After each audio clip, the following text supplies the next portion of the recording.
Emmanuel, God is with us. Emmanuel, God is with us. Baker Creek has gotten their lovely bags back in stock where they have a bit of nostalgia. They offer the Sugar Baby Bush watermelon and the giant yellow Spanish sweet onion, and then this Treska Everbearing strawberries, and they say postage paid, so everything's included. You can just check off the blanks here. You know, even though I don't think giant yellow Spanish sweet will be an onion in my area, I think that's a long day, and I think that's the thing that they need to start putting. I always put if it's a long day or a short day, but I'm pretty sure that's a long day onion. But I think I might order this winter. Get myself some of these Everbearing strawberries. Send this little package in here. It's just so cute. And let's look at my seed haul. I will pull these out. I think I'll just do it out of the bag because it's so cute. This is for my fall garden. This is a new beet. It's called Kegel. I wanted Egyptian beets, but they didn't have those in stock yet, so you know I can get those later. But these beets are supposed to be really, really good. They're a Swiss variety, which kind of concerns me because let's just face it, Southern California just doesn't have anything in common with Switzerland. I've never been to Switzerland, but I think of it as a cold place with lots of snow and Alps and stuff. And they say it's very large and an excellent keeper. I don't need to keep my beets stay in the ground all year long until I eat them. This is the Habanero, and I'm really excited about this. It's supposed to have the flavor of a habanero, but it doesn't have the heat. So I will get to enjoy the flavor of a habanero, which I love. So I'll see how this works this year.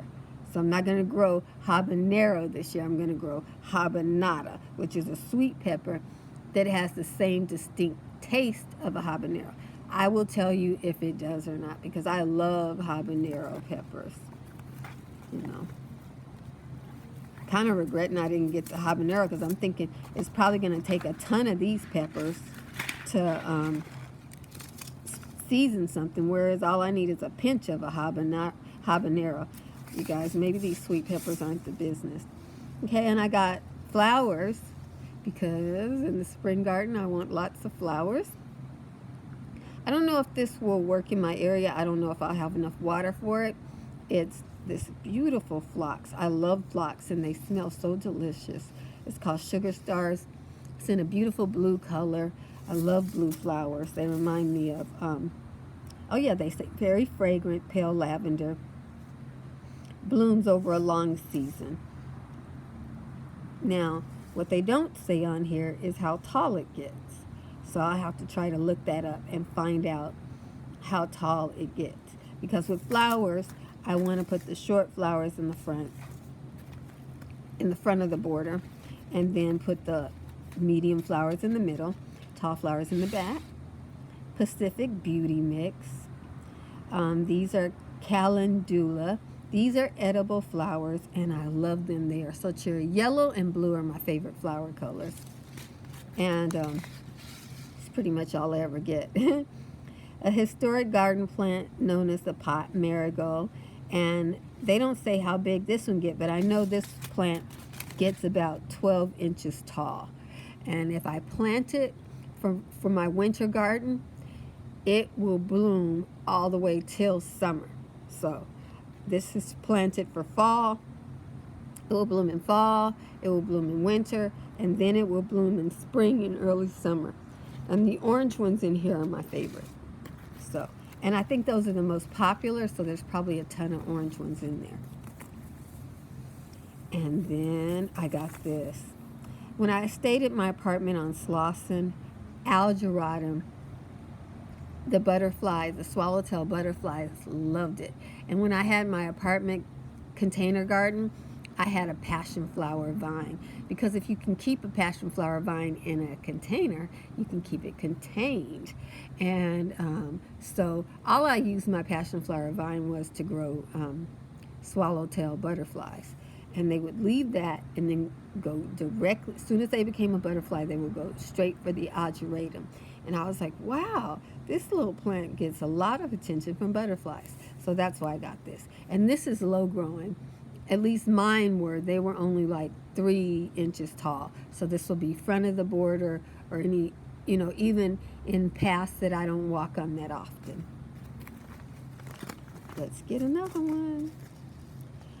This is Galella Dia, and it's a different one. It's called the Lorenziana mix, and I wanted the traditional simple wildflower, but this is a double quilted petal form, and that was all they had in stock.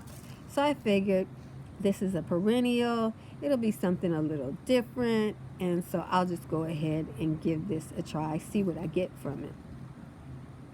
Some of them look like they're single flowers, so it looks like they have some single yellow flowers, and then the pretty colors that I want seem to be double flowers.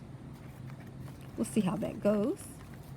Yeah, you guys, I like flowers too. I know I normally get my flowers from the Dollar Tree, but hey. And this is another beet that's different from me. It's another huge beet. Or Crogly Suwannee. Okay, say that 3 times fast. That's what it looks like. It looks like a very, very dark, lush beet. And it had very good ratings. A superior old variety from Russia. Smooth, very dark red. Okay, I got that right. Blemish free. Round to top shaped beet. Tender and sweet. Excellent for storage. So, okay, Russia is probably cold like Switzerland. So they probably have a lot in common with their beets. This is another flower that is not normally good for my area.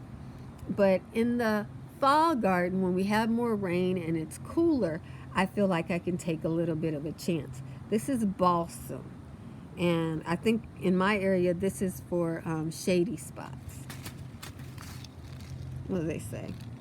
Annual, single blooms, beautiful statement in the garden. Yeah, they say grow in full sun to partial shade. So if you are in an area that gets a lot of sun, this is a partial shade garden flower for you. So, and probably also likes water.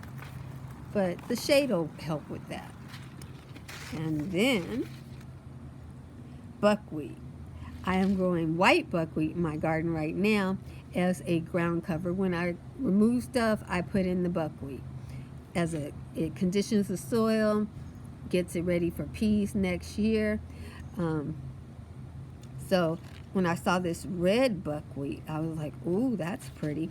I don't know if you can still eat this one or not. Let's see. Red flowering buckwheat is rare and wondrous pseudograin. Blankets of color can be seen blooming high in the Himalayas. The seeds are ground into flour for soba noodles. Oh, so this is still edible. That's wonderful. For grain, wait for full maturity. Yeah, well, I'll wait. The plants can be mowed as soon as the blooms appear for, to do a green manure. But I always wait for full maturity because, if I can grow something in Southern California, there's no guarantee that I can just re-sow because of the water constraints in my area. And so I'm going to sow this now because my other buckwheat is doing fine right now. So I figure this will too.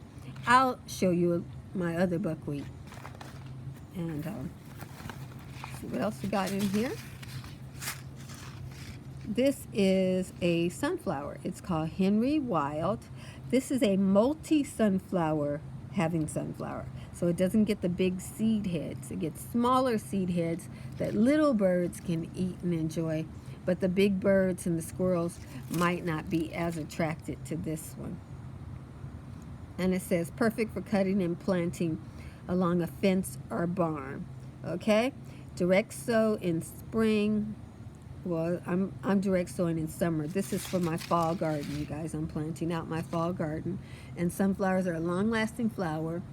They provide excellent cover. And then in the wintertime, if you plant them right, they are still there to feed the birds in the wintertime. So it's fun. Put it by a window, and then you can enjoy the birds. Blue balloon. I've had this flower before. Normally I would have just picked this up from Home Depot, but you guys, they hang in black people right now in response to the riots. There are people going around hanging black people.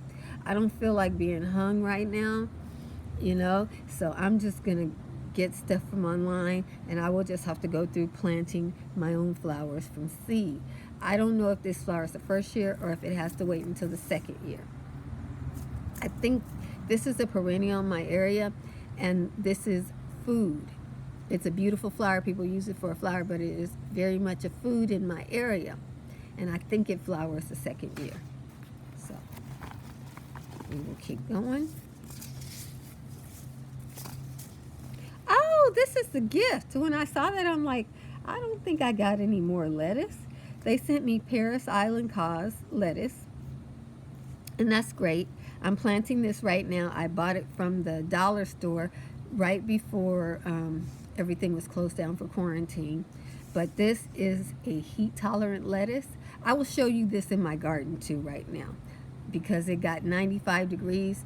The Parris Cause lettuce, it didn't even affect it at all. And if you like summer salads, Parris Cause is a great choice. And then, what is this? Oh yeah, these are sweet bonnet.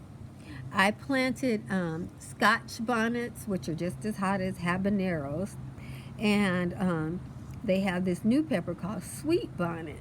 So I thought I'd give that a try and see. So with the bonnets, I'll be able to see if, you know, I have to use a ton more pepper with the sweet pepper to get the same flavor that I get from the hot pepper.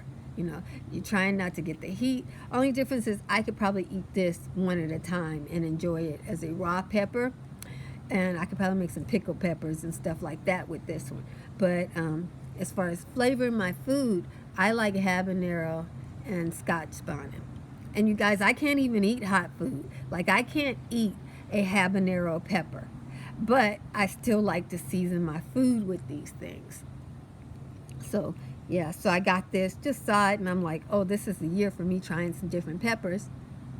I'm going to try the sweet bonnet in red, and I'm growing the Scotch bonnet in yellow so that I'll know which one is which. Because the last thing you want to do is to think you're eating it, and that's it, is to think you're eating a sweet pepper and you eating a hot pepper. Guess what? I'm still here. Jesus loves you, and I love you with all the Jesus in me. Be blessed, beautiful.